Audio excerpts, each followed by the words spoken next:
La Formule 1 est de retour ce week-end sur le circuit de Melbourne pour l'ouverture de cette saison 2025. On va revenir aujourd'hui sur les éditions qui ont marqué le Grand Prix d'Australie de Formule 1 sur le circuit de Melbourne depuis son arrivée au calendrier en 1996. N'oubliez pas de liker, partager, commenter et surtout vous abonner à la chaîne, c'est très important. Et nous on est parti.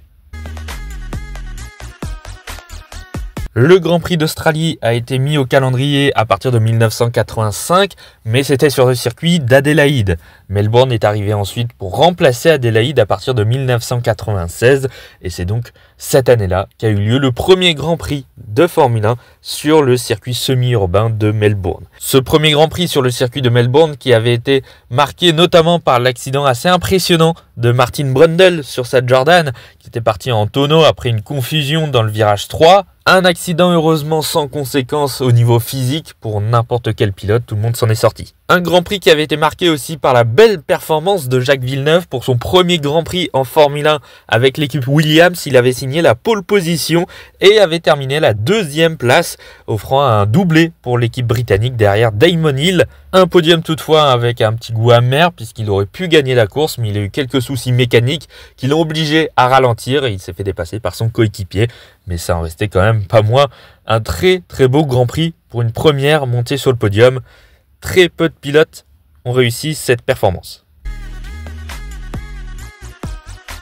On arrive maintenant au Grand Prix d'Australie 1998, marqué par la domination assez impressionnante des McLaren. Les deux pilotes, Mika Hakkinen et David Coulthard, avaient signé le doublé pour la marque britannique avec un tour d'avance sur la Williams de Heinz-Harald Frentzen, le troisième de la course. Voilà, McLaren avait tout simplement mis un tour à tout le monde. Impressionnant. On passe au Grand Prix d'Australie 2001, marqué par l'accident violent entre Ralf Schumacher et Jacques Villeneuve lors du 5e tour de course du Grand Prix, là où le pilote canadien sur sa barre tentait de dépasser le pilote Williams, Ralf Schumacher. Malheureusement, tout ne s'est pas très bien passé puisque le pilote barre va décoller sur la Williams, va taper assez violemment le mur extérieur et partir dans les graviers. Un crash qui n'a été sans grosses conséquences pour les deux pilotes, heureusement. Malheureusement, ça a coûté la vie à un commissaire qui était derrière les grillages et qui a reçu une roue. Donc une édition du Grand Prix d'Australie qui a été marquée, mais pas dans le bon sens. Le Grand Prix d'Australie 2002 a été marqué, lui, par un carambolage absolument énorme lors du premier tour, dans le premier virage. D'abord entre les deux leaders de la course, Rubens Barrichello qui partait de la pole position et encore une fois Ralf Schumacher qui partait depuis la 3e position et qui avait réussi un bon départ en dépassant son frère Michael Schumacher qui partait en 2e position. Il s'était retrouvé juste derrière Rubens Barrichello. Malheureusement, le frein ne s'est pas bien passé et le pilote Williams a décollé sur l'arrière de la Ferrari, partant dans les graviers. Un crash assez impressionnant, mais ce n'était pas tout, puisque derrière un carambolage absolument énorme avec énormément de pilotes impliqués. Au total, au premier virage de ce Grand Prix, c'est 8 pilotes sur 22 qui abandonneront. C'est absolument énorme, c'était un sacré carnage. Heureusement, sans conséquences pour les pilotes, au final, le Grand Prix se terminera à 8 seulement. Ça fait pas beaucoup. Un Grand Prix qui avait été marqué aussi par la magnifique 5e position sur la Minardi avec Mark Webber à domicile pour son premier Grand Prix en Formule 1. C'était une performance exceptionnelle, bien aidée aussi par tous les accidents qu'il y a eu, évidemment. Mais compte tenu de la performance assez médiocre de la Minardi, c'était quand même un beau moment. Webber qui avait pu célébrer cette 5e place sur le podium, un petit peu après la cérémonie protocolaire des 3 premiers.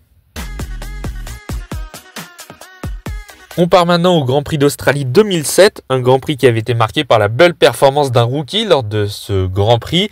À l'image un petit peu de Jacques Villeneuve en 1996, c'est Lewis Hamilton qui disputait son premier Grand Prix en Formule 1 avec McLaren. Une belle performance puisqu'il partait depuis la 4e position et a terminé finalement sur le podium en 3e place. Le premier d'une longue série de podiums évidemment pour Lewis Hamilton.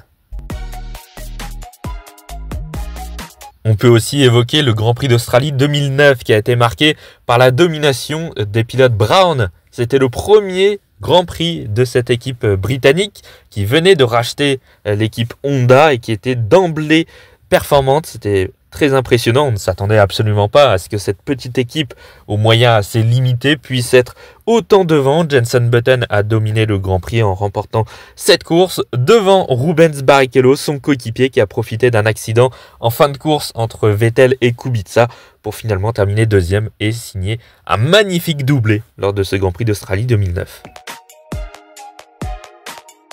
On arrive maintenant au Grand Prix d'Australie 2014 qui a été le premier Grand Prix de l'ère hybride. Et oui, c'était il y a 11 ans maintenant, le lancement de la saison 2014 avec la victoire de Nico Rosberg assez largement. Le premier Grand Prix d'une longue domination de Mercedes en Formule 1. Une course qui avait été marquée aussi par un podium d'un rookie, encore une fois, comme Villeneuve en 96, comme Hamilton en 2007. C'était Kevin Magnussen sur la McLaren qui avait terminé la deuxième position devant son coéquipier Jenson Button qui signait lui son dernier podium en carrière lors de ce Grand Prix d'Australie 2014. Alors à la base, c'était Daniel Ricciardo qui était sur le podium, qui était devenu l'instant de quelques minutes le premier Australien à terminer sur un podium à domicile. Malheureusement, le pilote Red Bull avait été disqualifié un petit peu plus tard. On peut aussi noter le Grand Prix d'Australie 2016 qui avait été marqué par l'accident impressionnant entre la Haas d'Esteban Gutiérrez et la McLaren de Fernando Alonso. Alonso qui avait tenté de dépasser le pilote mexicain, ça ne s'est pas très bien passé au virage 3 et le pilote McLaren avait décollé sur la Haas d'Esteban Gutiérrez en partant en tonneau dans les graviers. La voiture était totalement détruite. C'était vraiment très impressionnant. Heureusement pour Alonso, il ne s'en est sorti que finalement avec une côte cassée. Il avait dû déclarer forfait quand même pour la course suivante. Mais franchement, ça aurait pu être pire.